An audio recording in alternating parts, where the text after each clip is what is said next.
Assalamualaikum warahmatullahi wabarakatuh. Salam sejahtera semuanya. Berjumpa lagi dengan saya Antis Haryadi, dosen Fakultas Ekonomi dan Bisnis Universitas Serang Raya. Pada kesempatan ini kita akan membahas tentang analisis transaksi. Oke. Nah, pada bagian ini kita akan menjelaskan tentang karakter sebuah akun. Kemudian yang kedua adalah menjelaskan kaidah-kaidah saldo debit dan kredit serta saldo normal.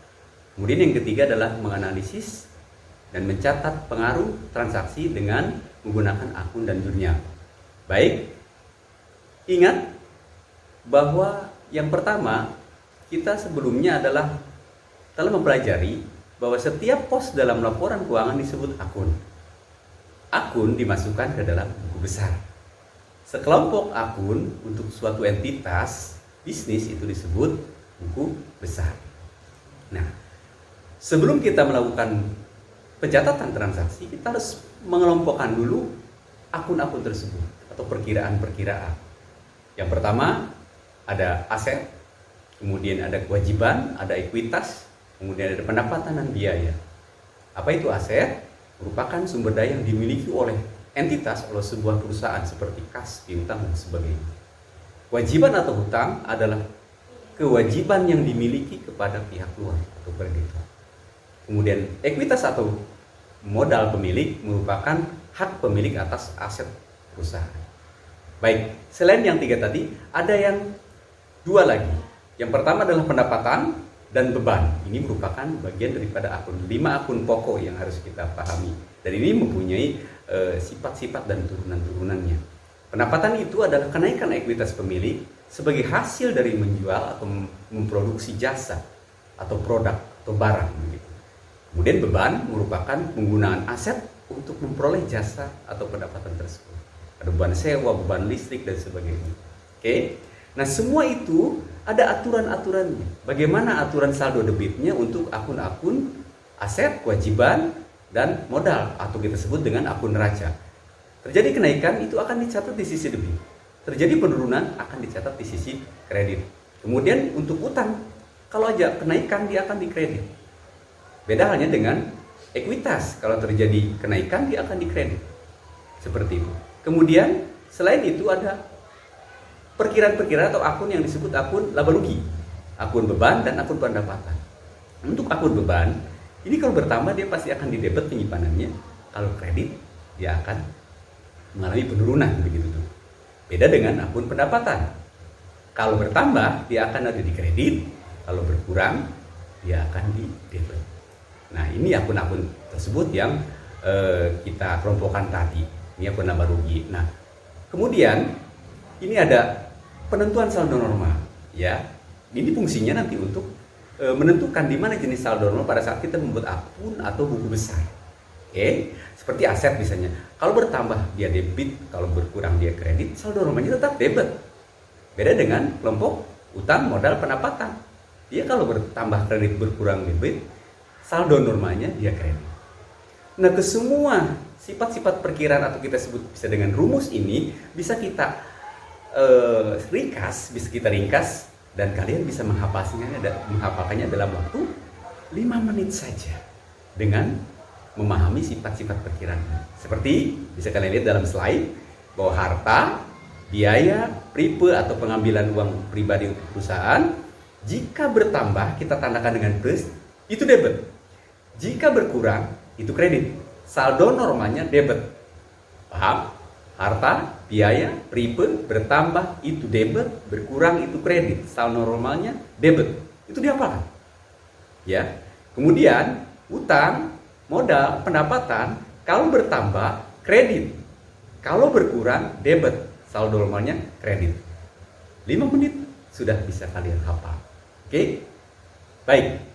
Nah, setelah kalian menghafal rumus-rumus tersebut, maka ingat ada bagaimana arus transaksi bisnis itu terjadi.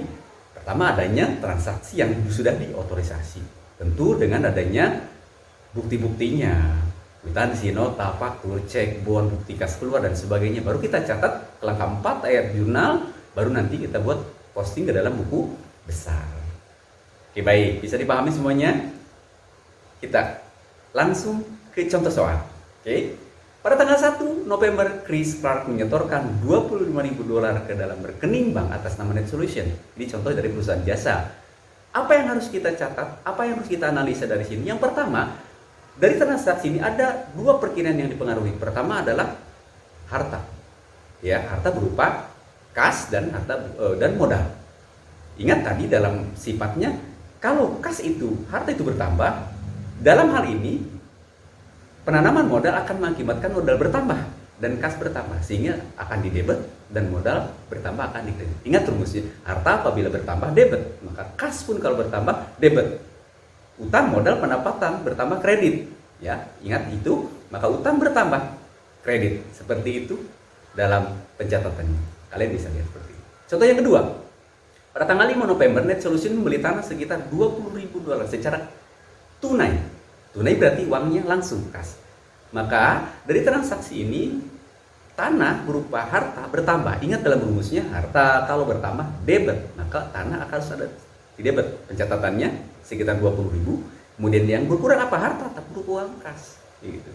Kasnya berkurang, sama saja dengan harta berkurang. Dalam rumusnya ingat, harta kalau berkurang kredit. Paham? Oke, yuk. Contoh satu lagi, pada tanggal 10 November, Net Solution membeli perlengkapan secara kredit.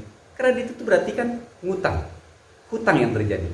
Maka dari transaksi ini ada dua akun atau dua perkiraan yang akan berpengaruhi. Pertama adalah perlengkapan.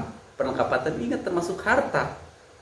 Ya, perlengkapan dibeli jadi bertambah, sehingga nanti kita catat di sisi debit sekitar 1.350.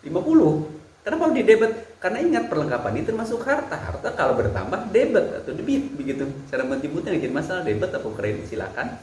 Kemudian kan ini dibelinya secara kredit bukan tunai, maka kita tidak mengeluarkan uang kas begitu. Tapi ini secara kredit, utang, maka timbul utang. Kita pahami utang bertambah. Dalam rumusnya atau sifat perkiraan dari utang kalau bertambah itu kredit.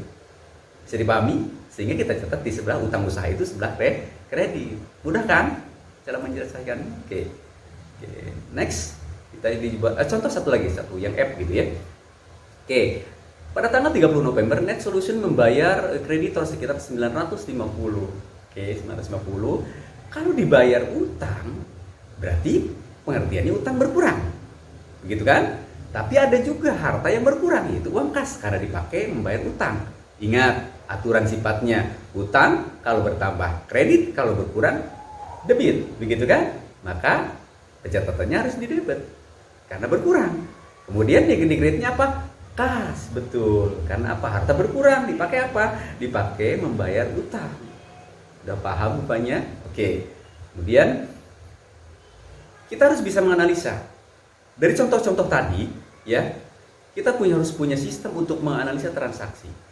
Ingat kan, yang pertama, tentukan apakah akun aset, kewajiban, ekuitas pemilik atau modal, atau beban, atau pendapatan itu terpengaruh tidak oleh suatu transaksi tadi. Seperti tadi, ya. Kemudian yang kedua, untuk setiap akun yang terpengaruh oleh suatu transaksi, tentukan dulu apakah akun tersebut mengalami kenaikan, atau kita sebut dengan bertambah, atau penurunan, atau kita sebut dengan berkurang. Pertama, atau berkurang, debit apa kredit. Yang ketiga, ingat, tentukan apakah kenaikan atau penurunan transaksi yang terjadi itu dicatat di debit atau di kredit.